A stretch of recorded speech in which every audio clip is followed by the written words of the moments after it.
in the hands of we, the people. And that if you dare to take food out of the mouths of children, if you dare to abandon our veterans, if you dare to strip women of their rights and working families of their dignities, you better believe we will meet you at the ballot box. In the words of that great prophet turned player coach Deion Sanders, we coming. We coming to the ballot. We're coming for the ballot. We're coming for the truth. We're coming for our children, our elders, our rights, and our future. So they can go ahead and rig the rules, twist the truth, and try to wear us down, but they better know we've seen Pharaoh before.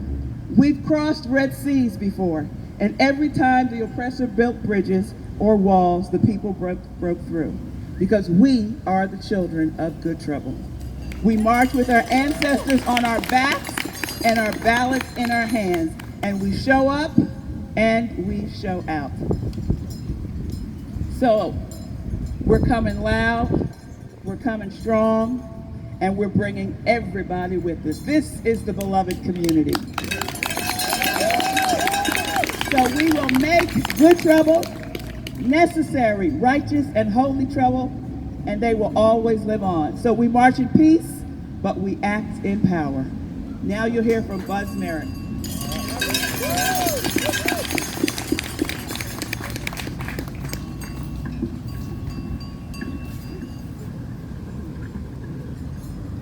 How y'all doing? You ready to make a little good trouble?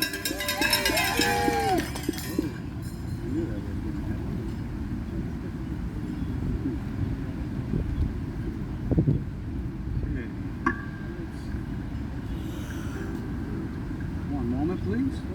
Technical issues here. Called wind. Well, I'm going to try this. Nothing like a wallet. You know, when there's nothing in it, it still holds the paper down. That's nice, you know.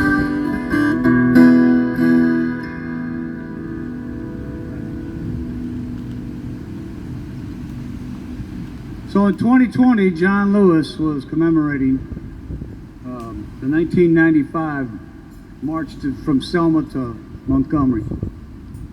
And he said, "Get in good, necessary trouble to redeem the soul of America." That was in 2020. And I think we need to do it now. And I think one of the ways we do that is we ask ourselves a question that I think people need to have asked a long time ago, and we want to ask it right now. This song was written in 1931. A woman named Florence Reese wrote a song dedicated to the miners' strike in West Virginia. And through the years, Pete Seeger and others have added more words to make it relate to the things that were happening. And I've added my new words for today in that same way. It's called "Which Side Are You On?" Your side. Which side are you on? Oh, which side are you on? Which side are you on? Which side are you on? Did you hear George Floyd pleading, "I cannot breathe"? Did you hear him cry for his mama while dying under a fascist knee? You tell me now, which side are you on? Come on, which side are you on? Which side are you on? Which side are you on? And now comes Trump and Elon, stomping on our civil rights, threatening their Social Security. It's time we get up and fight. Are you with me now? Which side are you on? Let me hear now. Which side are you on? Which side are you on? Which side are you on? Children locked in cages, taken from loving hands. Are we a people of freedom and justice, or just a people to be damned? You tell me now. Which side are you on? Oh, which side are you on? Which side are you on? Which side are you on? Schools and pools of bloodshed, Do we not give a damn? Who are you among us is really ready to take a stand? I am. Which side are you on? Which side are you on? Which side are you on? Which side are you on? And what about Tyrone West, killed by Baltimore police? He ain't got no justice, and his family's got no peace. You tell me now, which side are you on? Oh, which side are you on? Let me hear now. Which side are you on? Oh, which side are you on? Climate change all around us. No time for fault or blame. Will we heal our planet, or will we watch it go down in flame? Come on now, which side are you on? Oh, which side are you on? Which side are you on? Which side are you on? Will you stand for peace and freedom? That was not rhetorical. Will you stand for peace and freedom? Take a knee for change and hope. Will you rise up not in anger, but rise up when it's time to vote? Come on now, which side are you on? Say it now. Which side are you on? Which side are you on? Which side are you on? Which side are you on, America? Which side are you on?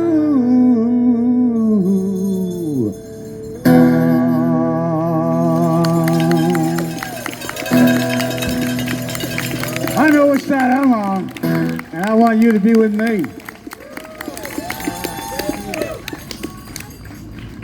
That was Buzz Merrick. Now we're going to be joined by Michelle Jackson, who is my cohort in organizing this. Please welcome Michelle Jackson. Good evening, everyone. I would like to share with you, and can you guys hear me? All right. I want to say thank you all for coming out. All right. I'm just going to speak loud for a moment. Thanks, everyone, for coming out.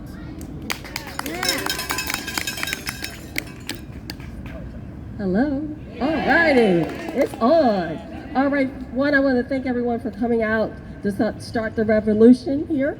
And good evening. I would like to share with you an excerpt from Congressman John Lewis's last essay.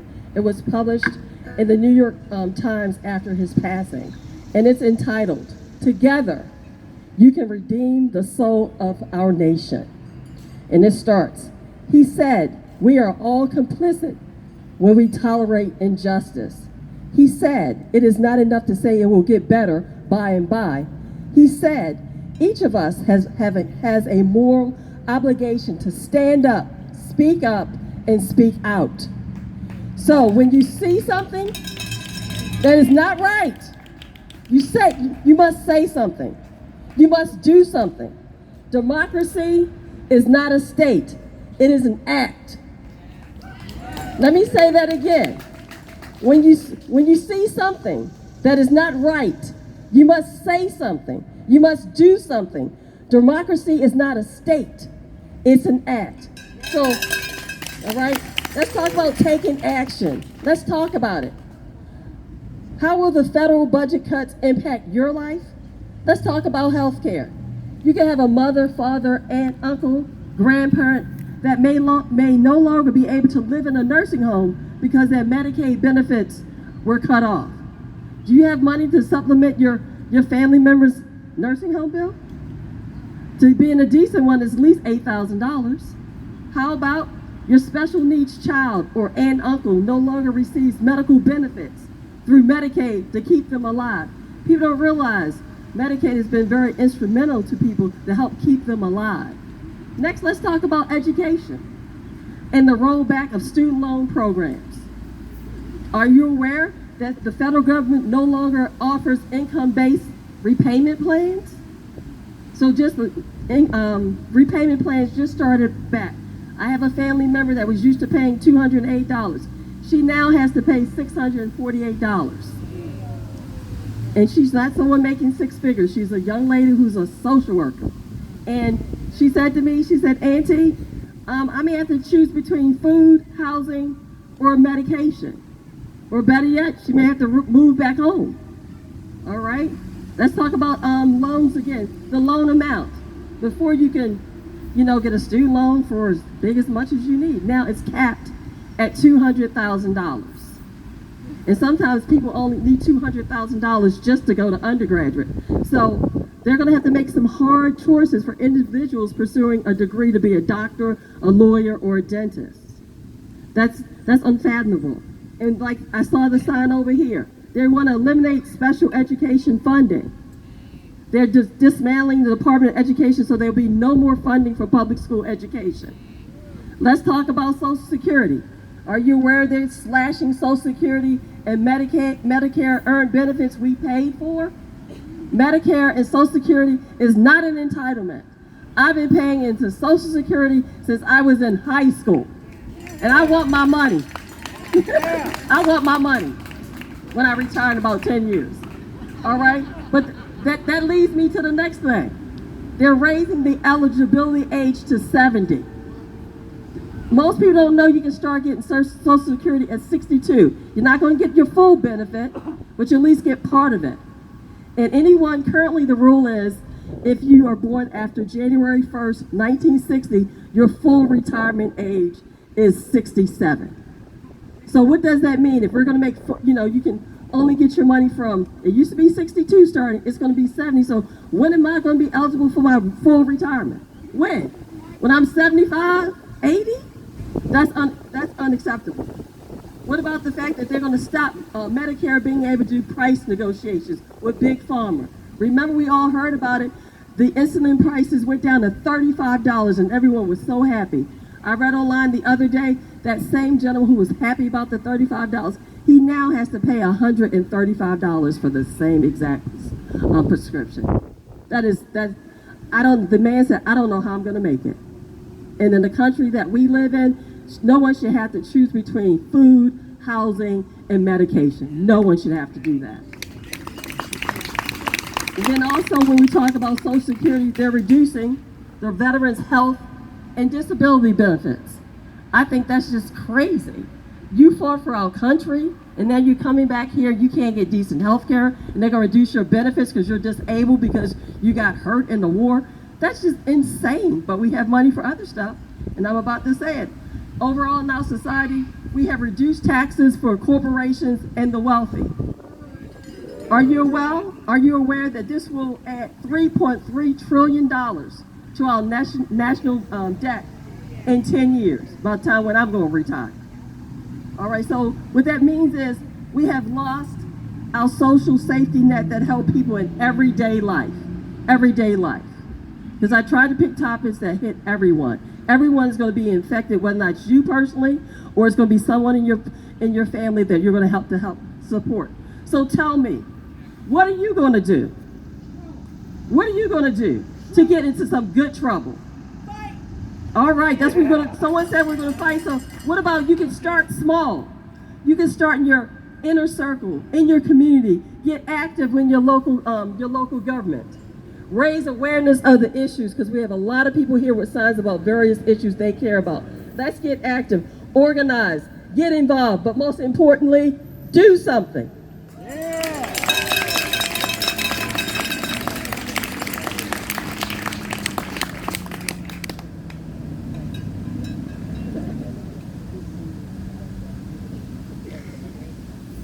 Hello again. We're going to have Arlinda Harris come up. We're going to talk about neighbors and neighborliness. Arlinda.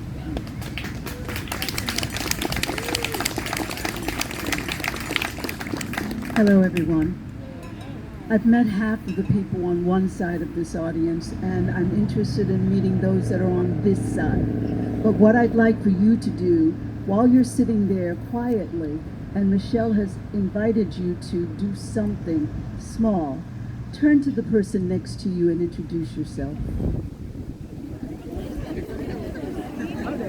We got that one. The power in this is getting to know the people who are around you. The power to this is learning what it takes to be a resistance and to be the difference in this world. The power to your getting to know the person next to you is to know where you need to go or can go when you're ready to make good trouble. Nice to meet you. Thank you. For everyone on this side of the room that I haven't met, my indigenous name is Rainbow. My true name is Arlinda Harris. God bless you all. Take care of your neighbors. All right, Arlinda. Rainbow, thank you. Is Marta here? Marta Mills? Here we go. From Indivisible, please welcome Marta Mills. Thank you all for being here today. Raise your hand if you've heard of Indivisible before. Oh, wow, that's very impressive. So I'm going to keep this really short. One of the things that Indivisible does, let me just back up a second and say that I'm with the Baltimore City Indivisible chapter. We started 2 days before the inauguration. We now have 2,300 members, but we welcome more, lots more. So here's a plug for Indivisible, which is the largest pro-democracy group in the country. Go to our website, indivisiblebaltimore.org. I don't have a QR code for you, just type it in. And yep, there you go. There's a QR code. Find out what we're about. And we welcome you to come visit, sign up for the newsletter. We do lots of different things. One of the things that we do, we're very action oriented. What I'm involved in, you see these orange letters over here. We stand like fools on the interstate twice a week and hold up a message for drivers to see. This morning it was, "Good trouble lives on." Let's all shout it to the rooftop. Good trouble lives on. Great.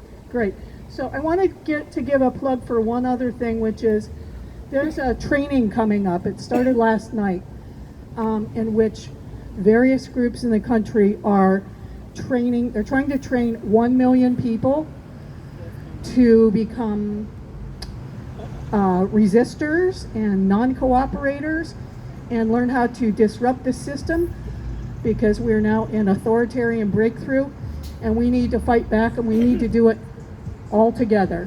So see if you can remember this. The training is, again, I'm sending you to a website. It's 1millionrising.org. 1 Million Rising. It's 3 lessons, very easy. You just do it online, and they send you the materials. So thank you again for being here. We're standing on the shoulders of a giant today, and he is working through you. So get out there and make some good trouble.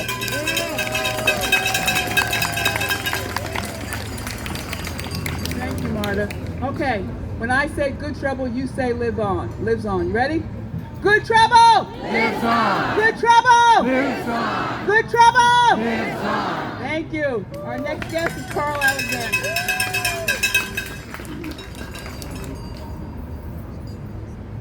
Okay, my thanks to Karen here, and she very kindly gave me a couple minutes. We have about 25 people here from Roland Park Place, the retirement community across from the Rotunda. And some of my friends were handing out flyers, but I asked Karen if I could just make a brief announcement. So since March 12th, we have been doing a weekly sign wave on the corner of 40th Street and Roland Avenue, starting at 4:30. We call it the Wednesday Movement because we do it Wednesdays. We had a group out there yesterday, probably 40, 50 people. We split up today, some of us coming here and some of us at our corner, even though it's almost 100 degrees. Not as humid, that helps. So anyway, I just wanted to mention to you, this is going to continue until, I don't know when, maybe 2028, but certainly until the midterms.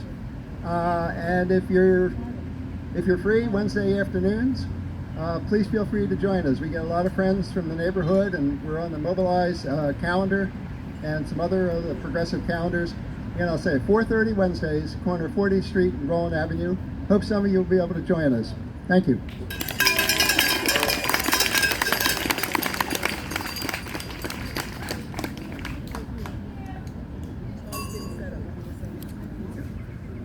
Okay, we're going to have Buzz bring us another selection. But in a few minutes, we're going to ask everybody to stand or sit and raise your signs, because we want to get a good picture of this so that we can record it and send it out on social media and everything. So we'll tell you when. We just want you to be ready, all right? All righty. Buzz Merritt.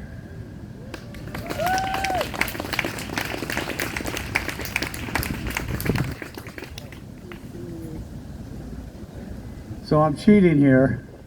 I have the microphone set up for me, so everyone taller than me has to like crowd down. It's like a short person's revenge. It's amazing. So about a few years ago, I noticed that we didn't have a soundtrack for the feelings and the issues that we were concerned about. And I looked at the 60s and 70s, because I was around back then, although I was a younger kid. But Martin Luther King once said, music was the soundtrack of the civil rights movement and the anti-war movement back then. And since we didn't have many songs of our own, I started looking at some of those from back then. And I thought, you know, what if we added some new words to some of those songs? And it turns out that that's a long tradition in our country. So I just bought a few of them. I played at the Roland Park Senior Center. I have a small, well, it's about 17 or 18 songs, and I created a nice little songbook. And they came up to me and they said, well, Buzz, that's really nice. Can you do a large print edition? So I have about 20 of these. If any of you are interested, this is what I do. I want to do sing-alongs or rallies, singing songs, because I think that's one thing that you can bring. Because, you know, when people speak at these rallies, you have to just listen, listen, listen. But when we do a sing-along, you can participate too. So I'm going to do a couple of these. And I have a few of them. I do it for free. You can find me on Facebook if you want me to come to your church or your house concert or just a rally. You know, just let me know.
I'm going to do one that I started that little sound check with, and you can sing along if you will.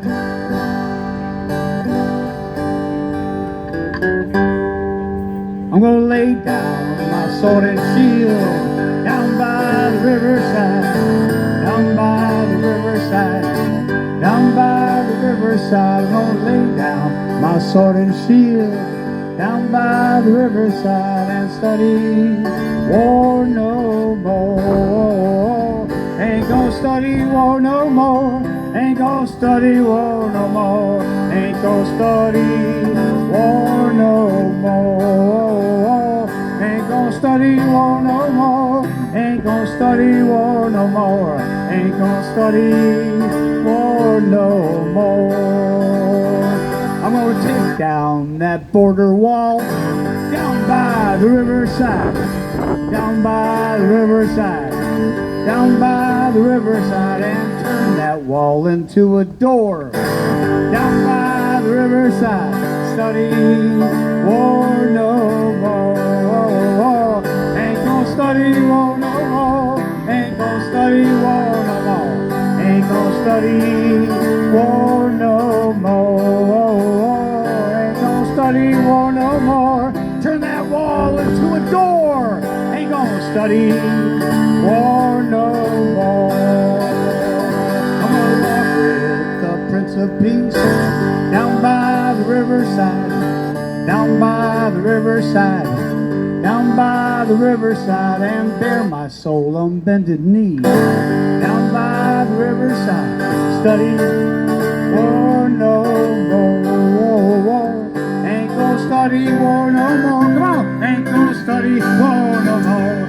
Ain't gonna study war no. Ain't gonna study war no. Ain't gonna study war no more. Turn that wall into a door.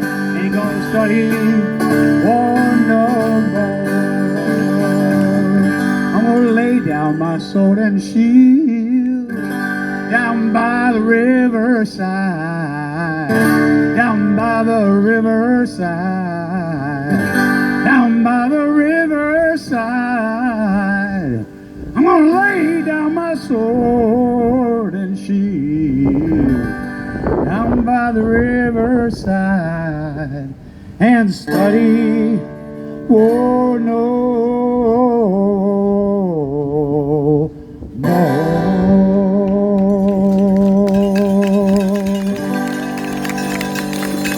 Thanks.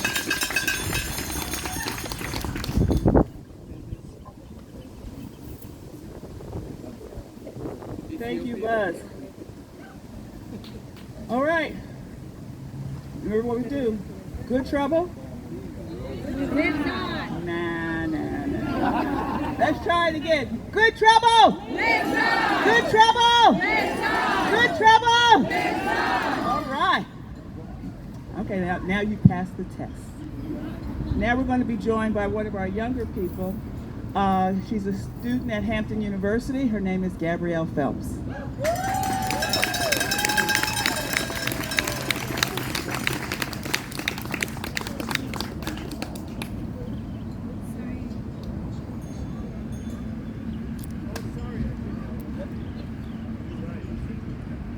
Hi everyone, can you hear me? Yes. Okay. So yes, my name is Gabrielle. I do go to Hampton University. I'm a psychology major and a criminal justice minor. We stand at a turning point. Too often, young people are told that politics and community organizing are for someone else. But history and today's challenges tell a different story. In the 2024 election, only around 47 of eligible young Americans casted their vote, leaving more than half their voices unheard. Yet, when youth do show up, they sway elections and influence policies and drive change. Every ballot you cast sends a message. You decide who leads and what values we uphold.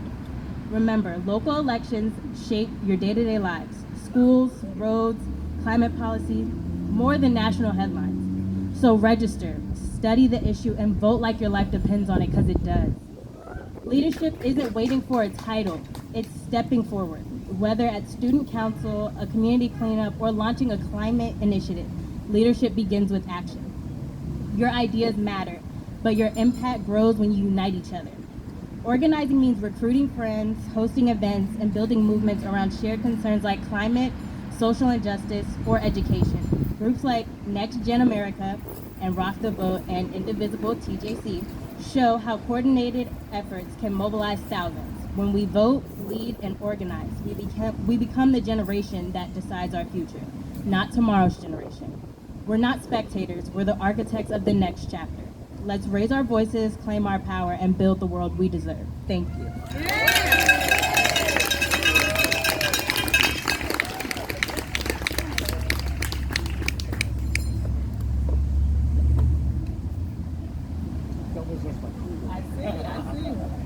I must say I'm a proud auntie. I had to grab a young person and I grabbed my niece, so I'm very proud. All right, you heard me earlier asking, is Corey Schaefer here? Is Corey Schaefer here? And he is. He is our next speaker. Ladies and gentlemen, Corey Schaefer.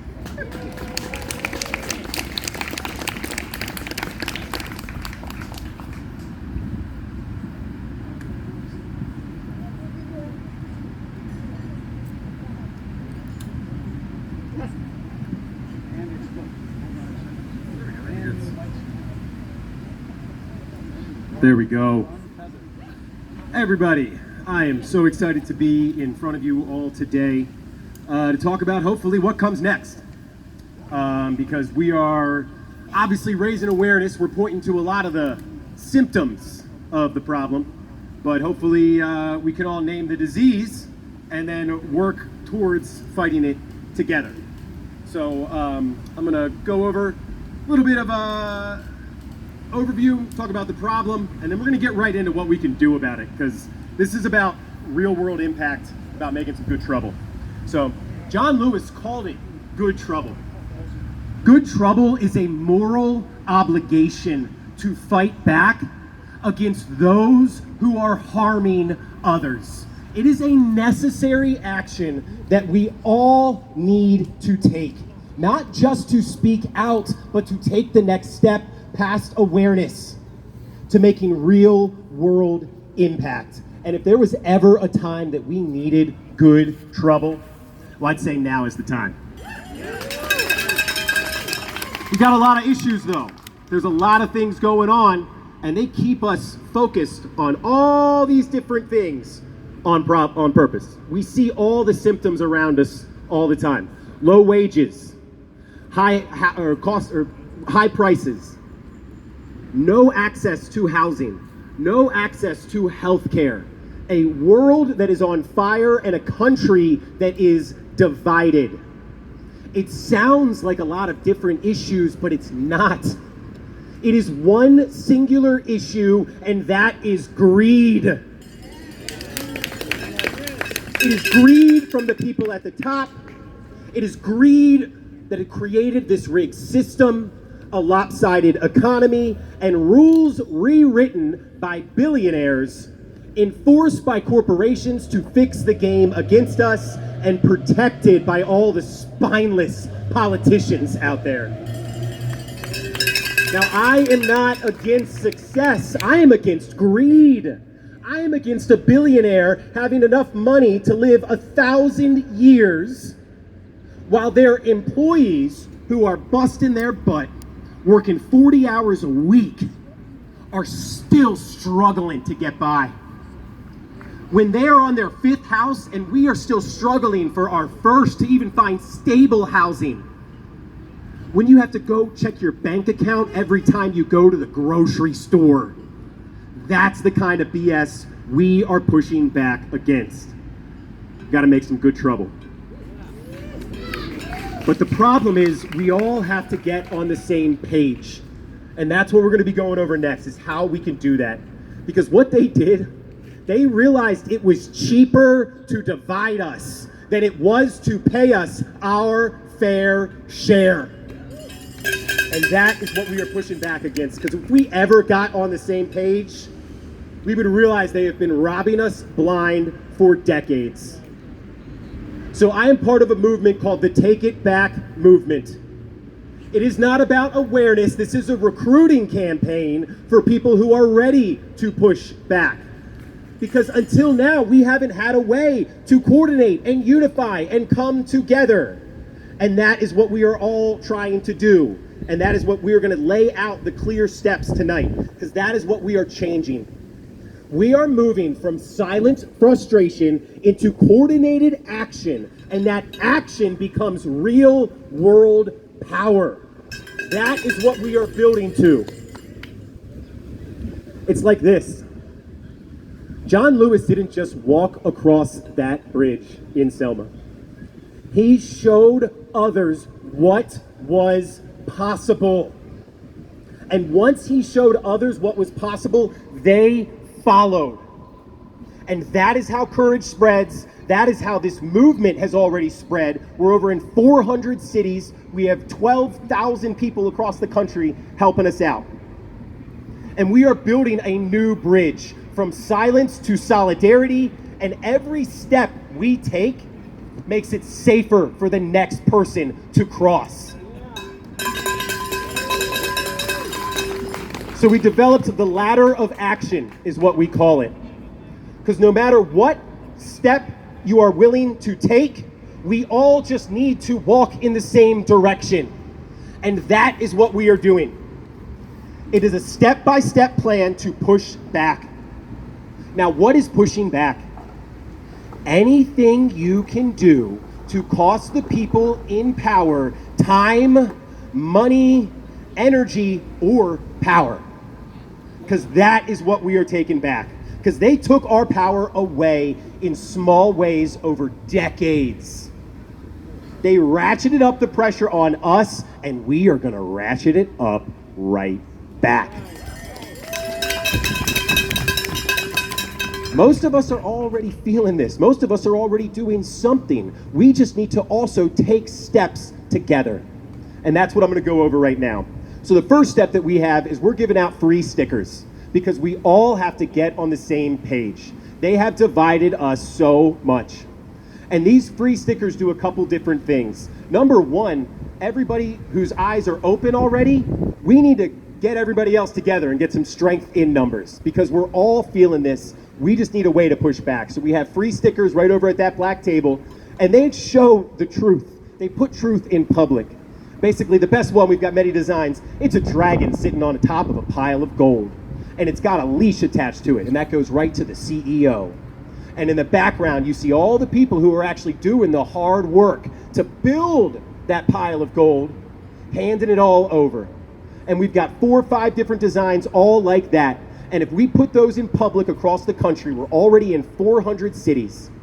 That is the first step. That is how we gain strength in numbers. So everybody here, come up, get a free sticker. Even if you don't want to put one up, put it online. That's what everybody does. We've got them available for free to download off the website. You can go get them for free right over there. It's about putting the truth out in public. And again, they are not about awareness. This is a recruiting tool for what I'm going to talk about next, because we need to get as many people as we can pushing back. And a lot of times movements want to jump right into the deep end, have people not learn to swim before they even jump in. And that's why we need to take small steps together. And so the first small step after the stickers, we're actually starting tomorrow because we have thousands of people on our side together. And it's not a big ask, it's small. We call it 5 Minutes Friday, Freedom Fridays. We're all taking back 5 minutes together. Whether you go in a little bit late, leave there, take a little bit longer lunch, or get out of there early. Document it, take a picture, send it into us. Because when it's one voice shouting, it means nothing. When it's 1,000, people start to notice, and we can get 100,000 people pushing all in the same direction, that's when we start to win. 5 minutes coordinated every week. And the beauty is, it doesn't stop there. We go through Freedom Fridays through August. Starting in September, we add a new day on every single week. A ladder of action that we can climb towards large-scale coordinated efforts to push back.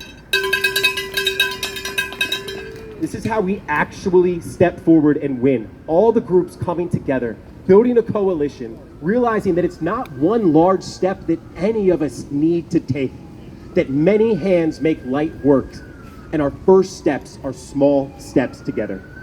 Because that is when the dam starts to break. Once we get through step 2, the next ones are easy because we have everyone on our side. We realize we are not powerless.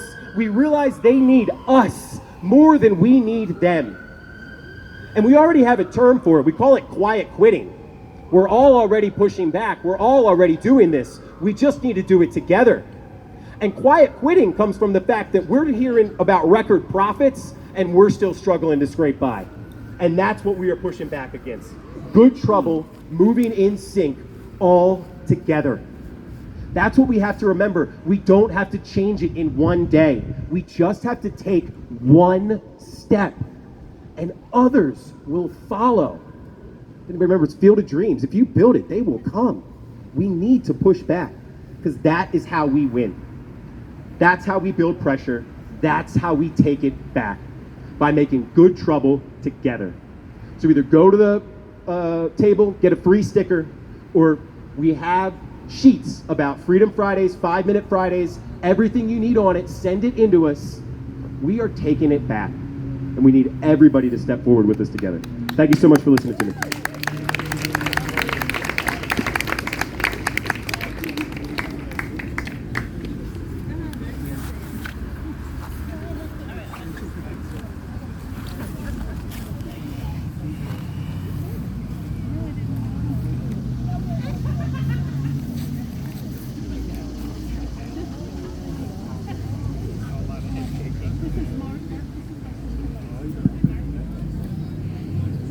Thank you, Corey. I also want to mention that Corey his wife just had a newborn within the last 2 weeks. So we want to congratulate him.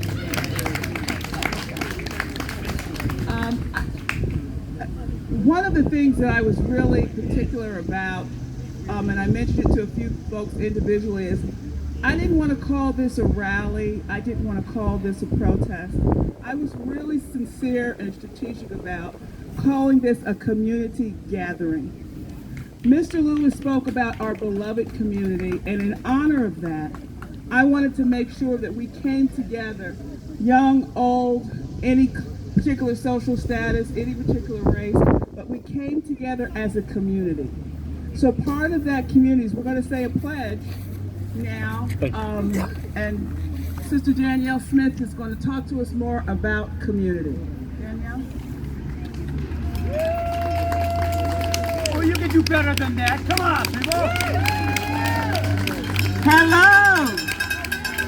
Good trouble. Let's say one more time. Good trouble. So all of you know me as the peace lady, the peace pledge lady. Everyone should have your cards. If you don't, Michelle has some cards over here for you. But the first thing I want to say is thank you. Thank you. Thank you. I did hear from a couple of individuals, and they said that they thought they would see more minorities out here. And the reason why I'm saying thank you for us, because we are stronger together. We always need to have a strategic plan. We have to be proactive as opposed to reactive. And I just want to let you know, there are so many organizations working behind the scenes. There is, from a historical perspective, when a lot of the minority groups come out, it gets a little crazy. And some of you know what I'm saying when I say it gets a little crazy. So for people to protect themselves and their families, there are other things they're doing. So there's something for all of us to do. Like one famous lady said, if you see something, do something. We got to get out here and get things done. So that is what we're doing. And one of the things I want to talk about, and I said that I would share, is talking about peace. One of the national groups that I belong to, we work directly with the Honorable John Lewis, Congressman John Lewis, and we know that he was all about peace and he was all about nonviolence. So we're going to say this peace pledge, and afterwards, if anyone wants to have any more information about nonviolence, also in honor of him, we have a month of nonviolence every month. And right now we're working on peace circles. We have gone through a lot with the COVID era. We have gone through a lot with all of the chaos that's going on now. So there's a lot of mental and emotional health going on. A lot of people are, like what was already mentioned, I concur with everything that was said today. Some of us are worried whether or not we're going to get our Social Security checks, our retirement checks. Some of us are worried about our kids going to school. A lot of us are married to people who are of different races. Some are Hispanic. And so we're worried about them, whether or not they're going to be picked up on the streets. You know, I was driving with some family members one day, and they ducked in the car, the babies. And I'm like, what's going on? Well, we don't want them to pick us up. We're scared. We may not never see our parents again. So there's a lot of things that a lot of the minorities, especially of the Hispanic community right now, that are going on, that people are scared to death. People are being taken away from their children. You heard of the story where the young lady is feeding the baby, and her husband, who is a soldier, and let's give it up for the veterans, because the veterans are going through a lot as well, you know. So right now, I'm going to go on with this peace pledge. Well, first of all, I'm going to say this. So today, we are here to honor and remember the late great Honorable Congressman John Lewis, who was truly a champion of peace and nonviolence. We should all consider ourselves advocates of peace and nonviolence on a daily basis. And everyone out here is an advocate of peace, just your presence. It is important that we all truly believe that we should be able to live the American dream and enjoy all of our civil liberties that are our inalienable rights The definition of our rights are as follows: national and legal rights. National rights are those rights that are not dependent on the laws or customs of any particular culture or government. Legal rights are those bestowed onto individuals by a given legal system. Now, there are ways that we can have this peace and this nonviolence. Again, I mentioned peace circles. I'm just going to say a couple of things about that. Again, if you're interested in being a part of it, we do this all across the country and all across the world because we're an international organization. A peace circle is a powerful process that invites young and seasoned people to share their perspective, address conflict, and promote healing. When they are empowered to speak their truth, they can take an active role in solving problems and overcoming challenges. The facilitator leads the group through a set of questions that invite empathy, reflection, and connection. These conversations can promote healing, strengthen relationships, and encourage people to take collective responsibility for creating positive change. A peace circle can take place in schools, communities, organizations, workplaces, neighborhoods, and other settings where people feel comfortable. So anybody out here can have a peace circle, and it is also comforting so that you can be able to talk about what you're dealing with, what you're going through. We're dealing with a lot of craziness on a daily basis, and so it's good to get those things out because we all heard of the old cliche that stress can kill you or cause diseases. So we want to look out for each other, look out for our friends. If you haven't seen anybody for a while, check on them, make sure they're okay, see if they need some food, see if they need water, see if they need a hug. So for those of you who have your peace pledge, we're going to say this pledge, and I want you to repeat with me. Let me know if you're ready. Just raise your hand if you're ready. Okie dokie. Non-violence peace pledge. And what I want to first say that we did this in honor of Congressman John Lewis while he was here working with us, and we did this for him, and then we also have the month of nonviolence. Okay, let's go, you guys. I pledge to uphold peace in the name of nonviolence and to work to keep my brothers and sisters safe. I promise to seek the path of peace and to treat others with fairness and respect. I pledge to do this for the sake of humanity so we can all live together in peace and harmony. Thank you so much.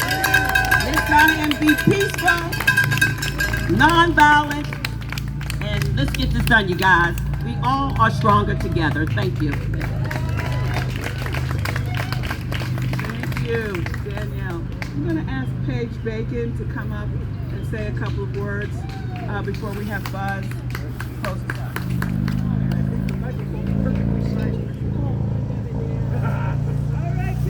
Hey, good trouble. Good trouble. Good trouble. All right, thank you. I just wanted to say thank you for all the people who showed up and to say that voting is my jam. And I think that was John Lewis's as well. So thank you for being here. Thank you for doing one thing. I will look for you on Fridays. What was it called? Friday, 5-Minute Fridays. And at the next rally gathering. Thank you.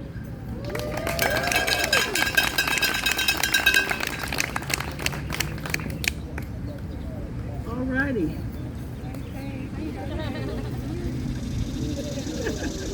Thank you everyone for coming out. We're here to answer any questions or anything afterwards. But we're going to have Buzz Merrick do the closing selection, and we can come together as one. All righty? Thank you.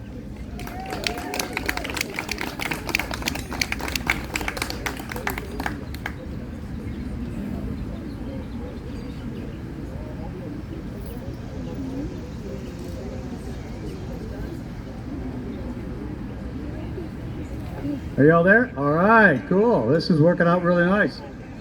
And you know what? These also work as good fans. So, keep one on with you.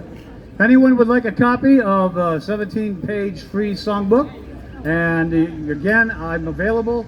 That's what I do now. I'm retired. And, some guys hunt, some guys fish, some guys golf. I used to golf. I got to hit the ball more than anybody. So I'm good.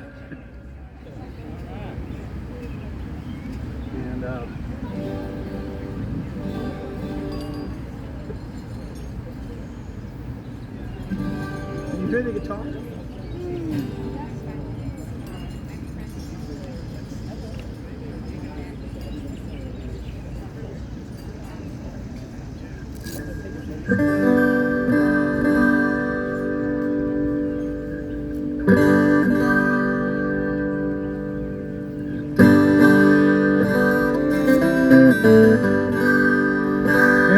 It's a tradition in America and in several other countries. In fact, Britain did it to us when we had a war, and we did it to them. We take songs that already exist and add some new words. And this guy down in Kingsville wrote some new lyrics to a song called America the Beautiful. And you know, I don't usually wear my patriotism on my shoulder, but this song is beautiful, and so I'd like to do a couple of verses of it and then end with a song we can all sing along with.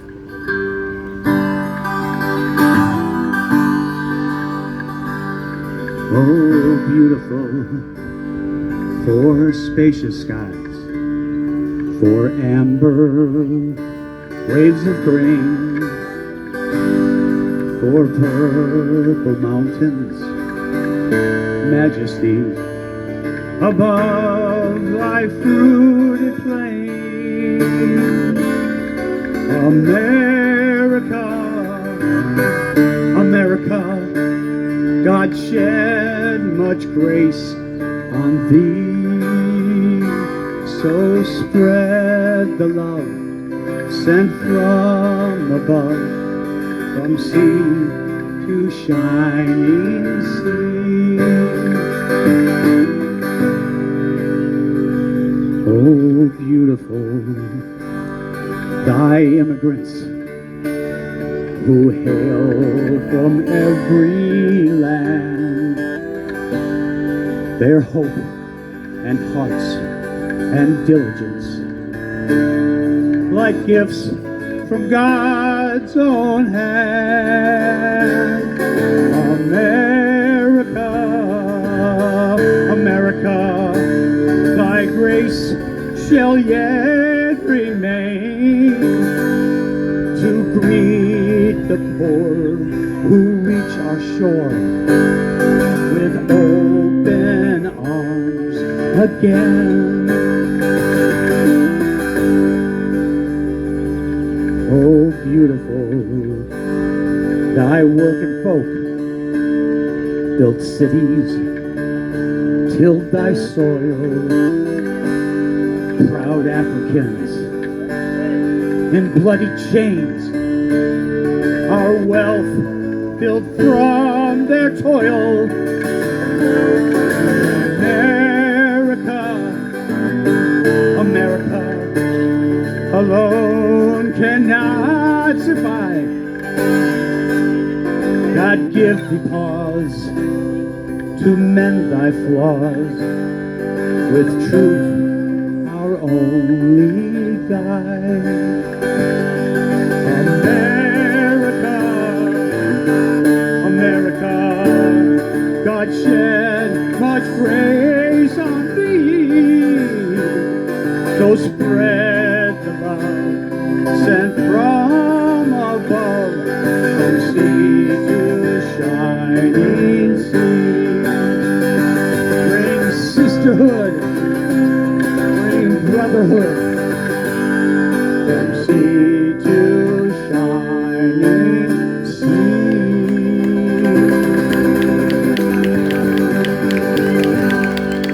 Which is why I believe this land is your land. Come on. This land is my land. Everybody, from California to the New York Island, from Redwood Forest, clap your hands. I'll see you some other protest. Yeah, I'm sure. This land was made for you and me. As I went walking that river highway, I saw above me and in the skyway I saw below me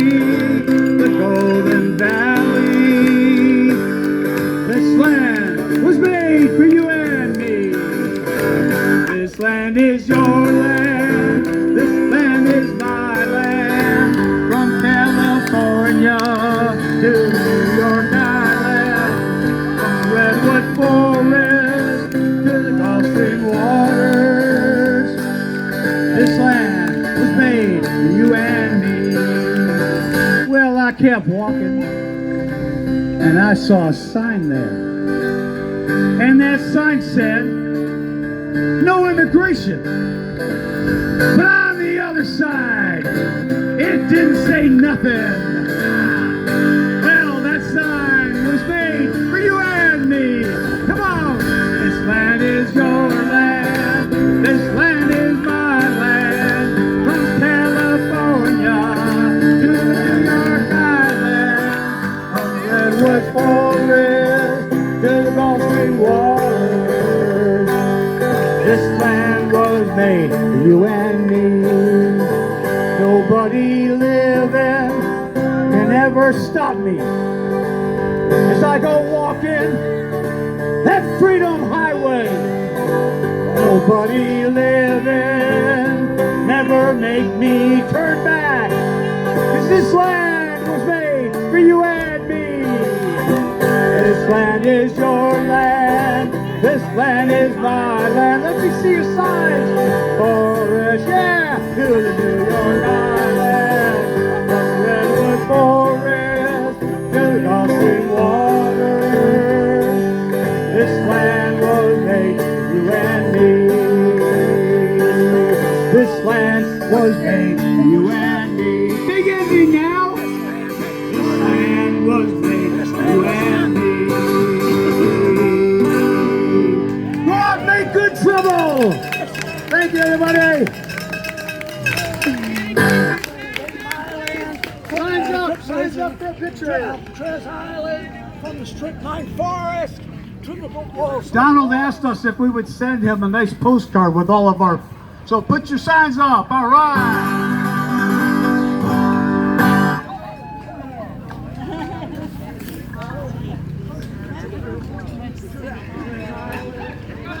Okay, also remember that when you go to your social media, we're doing hashtag Good Trouble Lives On.